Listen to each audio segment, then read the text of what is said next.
Hello नमस्कार मैत्रिणी, मी सुप्रिया. माझ्या आजच्या एका नवीन व्हिडिओमध्ये तुमचं सर्वांचं स्वागत करते.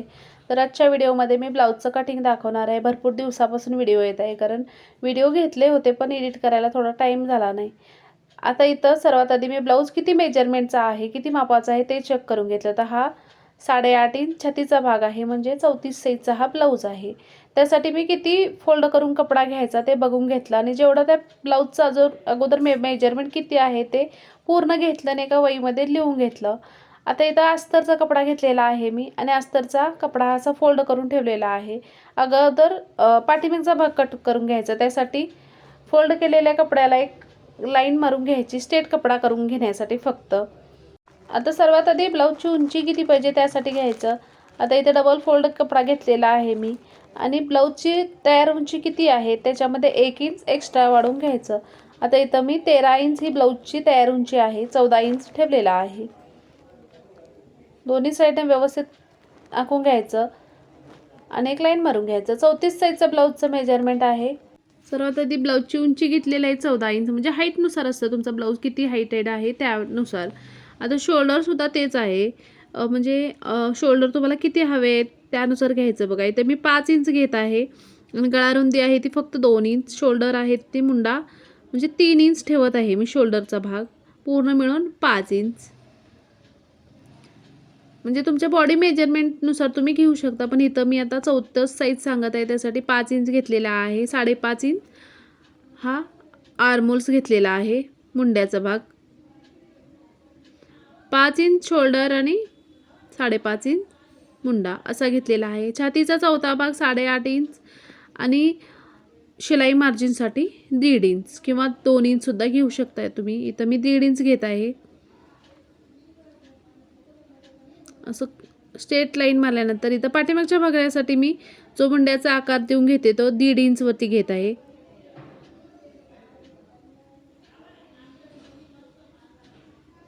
आणि कमरेचा भाग बघून घ्यायचं की तुम्हाला किती हवा आहे त्यानुसार घ्यायचं. बऱ्याच वेळा कमरेचा भाग हा कमी जास्त असतो त्यानुसार. बघा आता इथं कमरेचा भाग आहे हा कमी आहे, 7.5 इंच आहे. त्यासाठी मग मी थोडासा इथं 1.5 इंच कमी करून घेते. आणि पाठीमागचा जो आपण शोल्डर घालतो त्याच्यासाठी 1 इंच घ्यायचा असतो, त्यामुळे पूर्ण जेवढा आहे तेवढा मी पूर्ण घेत आहे. म्हणजे आपण पाठीमागचा टक्स घालतो त्याच्यासाठी एक्स्ट्रा 1 इंच घ्यावा लागतो. तर इथं मी अशा पद्धतीने कमरेचा भागसुद्धा घेतलेला आहे. जेवढा आहे छातीचा भाग तेवढाच कमरेचा भागसुद्धा घेतलेला आहे. आणि टक्ससाठी असा फोल्ड करून कपडा घेतलेला आहे बघू शकता, म्हणजे बेल्ट. पाठीमागचा टक्स आहे तो उंचीला मी 4 इंच घेतलेला आहे, आणि कमरेच्या साईडनं आतमध्ये 4 इंच. गळारुंदी 2 इंच, आणि पाठीमागचा गळा तुम्हाला किती हवा आहे त्यानुसार घेऊ शकता. आता इथं मी 6.5 इंच घेत आहे. 7 इंच गोल आकार देऊन घ्यायचा. पाठीमागचा उंचीला तुम्ही गळा किती घेऊ शकता त्यानुसार घ्यायचा. आणि गळारुंदी 2 इंच घेतलेले आहे, त्यानुसार मी खालच्या साईडला 2.5 इंच घेतलेला आहे, आणि असा ड्रॉ करून त्याला आकार देऊन घ्यायचा फक्त. तर हा झाला पाठीमागचा भाग. आता इथं तुम्ही काय करू शकता बघा, अजून एवढा पाठीमागचा भाग तयार झाल्यानंतर याच्यामध्ये शोल्डर एक तर तुमचं जर पडत असेल तर असं तुम्ही थोडंसं शोल्डर डाऊन करून घेऊ शकता. आणि तुम्हाला जर शोल्डर प्रॉब्लेम नसेल तर तुम्ही स्ट्रेटसुद्धा ठेवू शकता. आता इथं जसं आहे तसं मेजरमेंट मी कट करून घेत आहे. तर पाठीमागचा भाग तयार आहे. आता याच्या मेजरमेंटमध्ये समोरच्या भागामध्ये काय काय करावं लागतं बघा. आणि कमरेच्या साईडला मी थोडंसं साईडनं क्रॉसमध्ये कट करून घेणार आहे इथं. आता हा झाला पाठीमागचा भाग. 34 साईजचा ब्लाऊज आहे. 5 इंच शोल्डर, 5.5 इंच मुंडा घेतलेला आहे, आणि छातीचा चौथा भाग आहे 8.5 इंच. आता इथं पाठीमागचा जो शोल्डर टक्स आहे तो 4 इंचवरती घेतलेला आहे. आणि हे अस्तरवरती मी असे मार्क करून ठेवत आहे, कारण शिलाई मारते वेळी सोपं जातं त्यासाठी. ही अगोदरच तुम्ही अशा पद्धतीचे पूर्ण मेजरमेंट करून ठेवल्यानंतर शिवते वेळी टाईम हा तुमचा वाचतो बघा. आता इथं समोरचा भाग थोडा एक्स्ट्रा काढावा लागतो, त्यासाठी हा कपडा वाढून घ्यायचा एक्स्ट्रा. एक लाईन स्ट्रेट मारून घेते. आता जो पाठीमागचा भाग आहे तो तसाच ठेवून घ्यायचा, पण कसा ठेवून घ्यायचा बघा, जी बंद बाजू आहे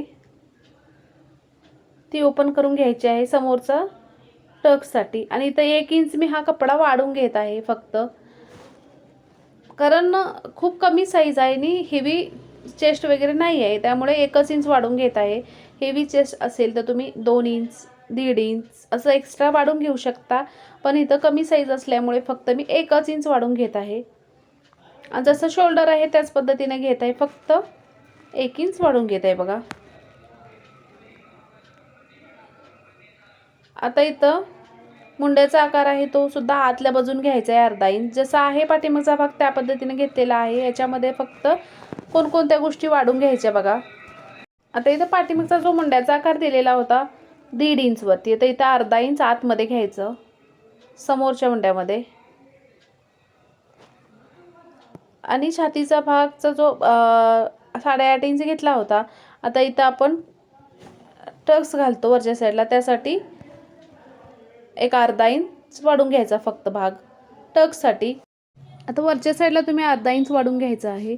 आणि मी पूर्ण ही जी घडी घालते वेळेस 1.5 इंच वाढून घेतलेला होता कपडा, त्यासाठी पूर्ण कपडा घेत आहे आणि अशी क्रॉसमध्ये एक लाईन ड्रॉ करून घ्यायची. हा झाला वरच्या साईडला टक्स, आणि दुसऱ्या साईडला खालच्या साईडला हा 1.5 इंच कपडा वाढून घ्यायचा आणि ही अशी लाईन ड्रॉ करून घ्यायची. आता इथं ब्लाऊज आहे तो साधा ब्लाऊज आहे आणि क्रॉसपट्टी आहे येते, त्यासाठी क्रॉसपट्टी काढून घ्यायची आहे. तर क्रॉसपट्टी काढताना मी 3.5 बाय 2.5 इंचची ही क्रॉसपट्टी काढून घेत आहे. आणि एक्स्ट्रा कपडा हा 1.5 इंच 1 इंच वाढून घेतलेला होता. हेवी चेस्ट साईज असेल तर तुम्ही जास्त कपडा घ्यायचा, फक्त मी इथं 1 इंच वाढून घेतलेला आहे. 3.5 बाय 2.5 इंचची अशी क्रॉसपट्टी काढून घेतलेली आहे, बघू शकता. हे असं जॉईन करून घ्यायचं.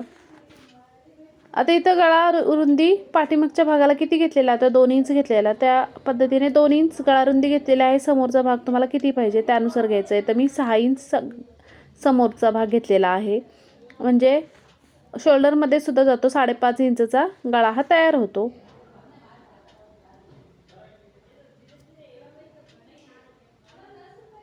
आता इथं स्क्वेअर काढून त्याला एक आकार देऊन घेतला. आता काय करायचं बघा, जो टक्स आहे तो इकडून 4 इंच वरती घ्यायचा आतमध्ये. हा जो मोठा टक्स आहे तो 4 इंच वरती घेत आहे बंद बाजूकडून,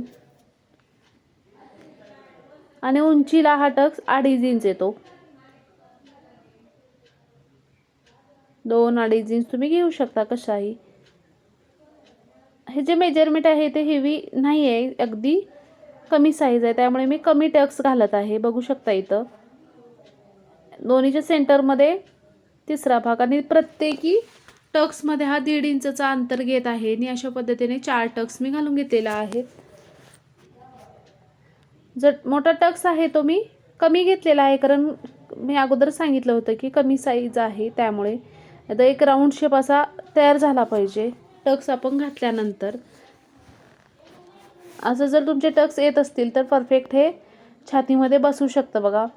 आणि इथं अगोदरच मी शोल्डर डाऊन घेतलेला आहे थोडंसं, तर समोरचा भाग अशा पद्धतीने कटिंग करून घेतला. क्रॉसपट्टी आणि 4 टक्सचे भाग हे एकत्रच कटिंग करून घेतलेले आहेत. साईडला 1.5 इंचचा कपडा वाढून घेतलेला होता.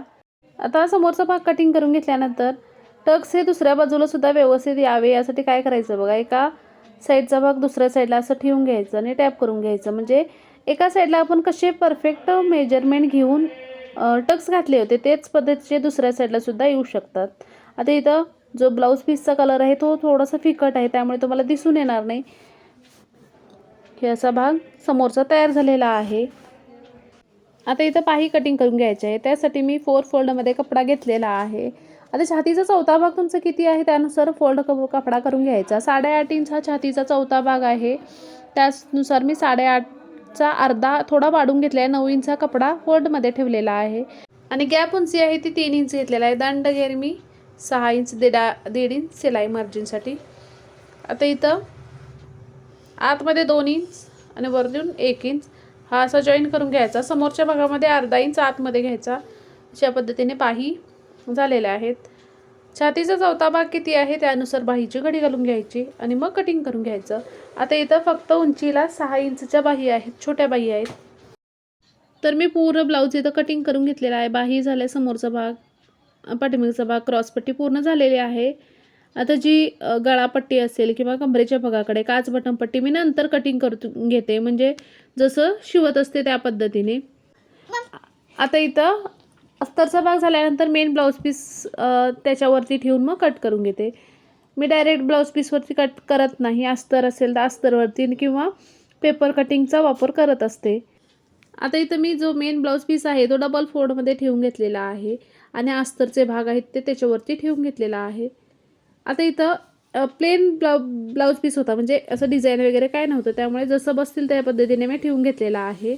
आणि पिन्स लावल्यानंतर हा कपडा हलत नाही, व्यवस्थित कटिंग करायला सुद्धा बरं पडतं आणि शिवते वेळी शोधायची गरज नसते की कोणता भाग कुठं आहे.